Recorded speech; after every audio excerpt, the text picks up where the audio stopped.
और गंदा प्रवृत्ति के लोग ही इस बारे में कह सकते हैं महाराज जी क्या कर रहे हैं क्या नहीं कर रहे हैं इसमें। तो ये लोग करते हैं, इन लोग मैं मानती हूँ कि हिंदू समाज में रहने के योग्य नहीं है, साफ बात। मैं साड़ी पहनना नहीं आता, मैं इसमें आई हूँ, लोगों को लगता है कि जींस पहन के कोई सुन नहीं सकता है ना, ये संस्कार है, जरूरी नहीं है पहनावा में वो कल्चर आए। हमारा शरीर पूरा ढका हुआ है साड़ी में, फिर भी तो दिखता है, पेट दिखता है, बहुत कुछ दिखता है, हमको जज नहीं करना चाहिए उस हिसाब से। आज की कथक बारे में बताओ, कैसे लगी साहब? आज की कथा बहुत अच्छा लगा, क्योंकि गौ माता का विवाह का बताया था, गौ माता की जो जिन्होंने जन्म लिया और उनका मतलब विवाह का पूरा है। और भारतवर्ष में मतलब मैं समझती हूँ, जहाँ तक अभी हम लोग जितने भी कथा सुने, पहली बार है जो गौ माता का वर्णन इतना विस्तार रूप से महाराज जी ने किया है जी। और मतलब आप तो भिलाई में भी गए हो पहली। हाँ। हम मतलब हर जगह जाते हो आप मन। जी। अच्छा, आप मन कहाँ से? मैं परबोड़ी का हूँ जी।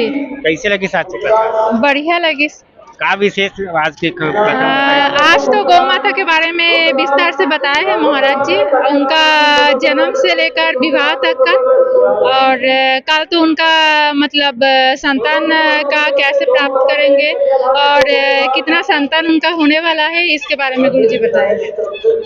महाराज जी जैसे कि बहुत जन भक्त मन के या अन्य प्रकार के आदमी मन के कहना है कि महाराज जी 2 बजे से लेकर 5 बजे 4 घंटे कथा रही थे, लेकिन कथा के नाम पे सिर्फ प्रवचन देते, कथा बहुत कम बोलते। उनके बारे में क्या कहना? देखिए, इसके बारे में मैं ज्यादा तो नहीं बोलूंगी, लेकिन सबसे बड़ी बात ये होता है कि अपने मन में आस्था है तो आप उस नजर से देखोगे, है ना, और अपने मन में खोट है तो आप उस नजर से ही देखोगे। तो ये जो चीज है, ये नजर के बस धोखा है ना।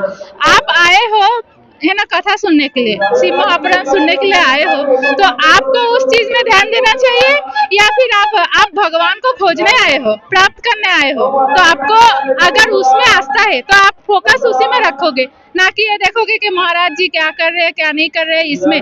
तो ये लोग करते हैं, इन लोग मैं मानती हूँ कि हिंदू समाज में रहने के योग्य नहीं है, साफ बात। क्योंकि हम हिंदू समाज में रहते हैं सर, तो इस टाइप का बात तो करना ही नहीं चाहिए। हमारे मन में आस्था है तो हमें आगे के तरफ देखना चाहिए, आगे बढ़ना चाहिए, ना कि पीछे मुड़कर देखना चाहिए कौन क्या कर रहा है क्या नहीं कर रहा है।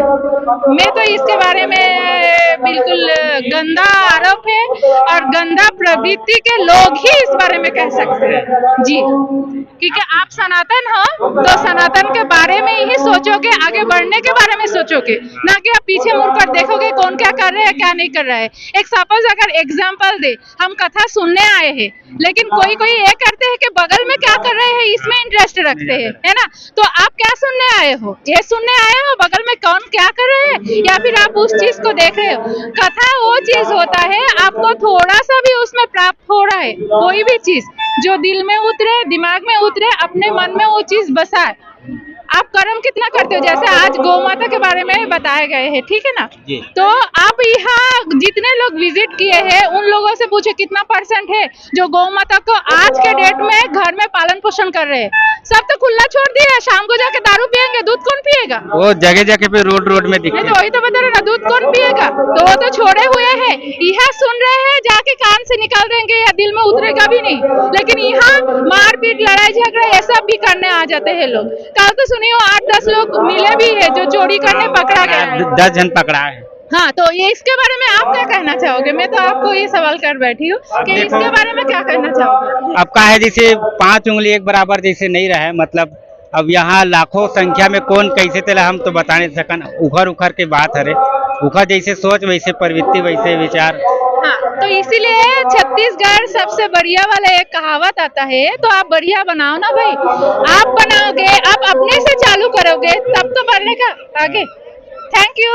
ठीक। आपने एक अच्छा सवाल पूछा, गौ माता के बारे में उन्होंने बताया। गौ माता का जो उसमें 36 कोटि देवी देवता वास करते हैं, तो गौ माता का आप एक रोम से लेकर उनका हर अंग में देवी देवता का वास रहता है।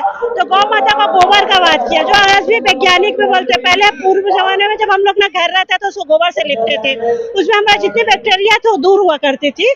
और जो बोले तो उनकी रक्षा करने की बात की। रक्षा करने के बाद से मैं बताना चाहूंगी, छत्तीसगढ़ में आज आप कहीं भी जाएंगे, अधिकतर एक्सीडेंट का मामला है, आप कर लेंगे या किसी तो गाय को जो मवेशी को जो सड़क पर रहते हैं, गाँव है जो आजकल दूध निकालते हैं, इसके बाद जब दूध का उपयोग कर लिया इसके बाद छोड़ देते हैं मालिक लोग। तो मैं इस माध्यम से आपको यही बोलना चाहती हूँ, गौ माता की रक्षा करें, गौ माता की सेवा करें, क्योंकि हमारी संस्कृति है। और जो बताया उन्होंने कि कैंसर जो झिल्ली में हमने खाना पैक करके देते हैं, सब्जियां पैक करके कचरा समझ के फेंक देते हैं, उसको गौ माता ग्रहण करते हैं, उसमें कैंसर होता है, उससे आपको बचाव करिए। ये सारी शिक्षा हमको दे के गए। अगर वो कथा पे फोकस करते तो हमको ज्ञान देने ही दे रहे थे। और वो क्या है कि हम ज्यादा किसी को प्रवचन देंगे तो एक कान से सुनते एक कान से निकालते, उसका ग्रहण नहीं करता।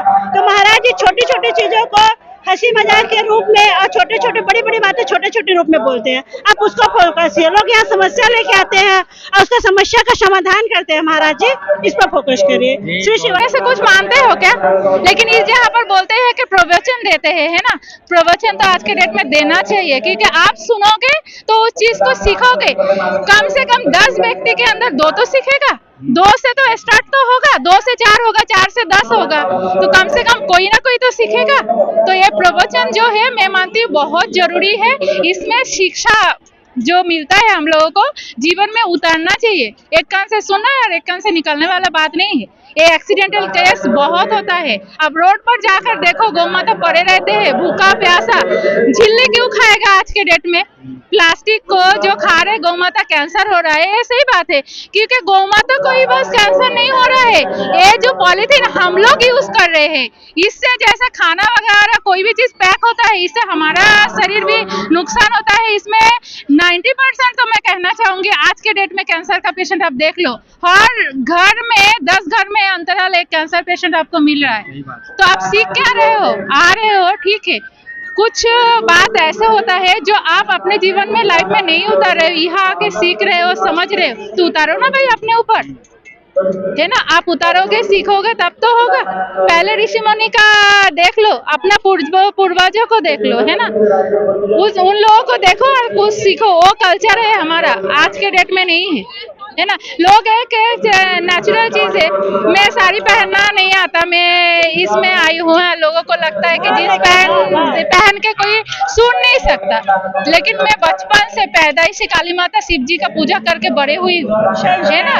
ये संस्कार है, जरूरी नहीं है पहनावा में वो कल्चर आए। हमारा शरीर पूरा ढका हुआ है साड़ी में, फिर भी तो दिखता है, पेट दिखता है, बहुत कुछ दिखता है। हम बोलना एकदम सही बात है ना? तो ये चीज है, किसी को जज नहीं करना चाहिए उस हिसाब से। जैसे पब्लिक महाराज जी को जज कर रहे हैं, पहले आप खुद सीखो ना, फिर उनको बोलो। टिप्पणी किसी के बारे में बिना जाने सुने नहीं करना चाहिए।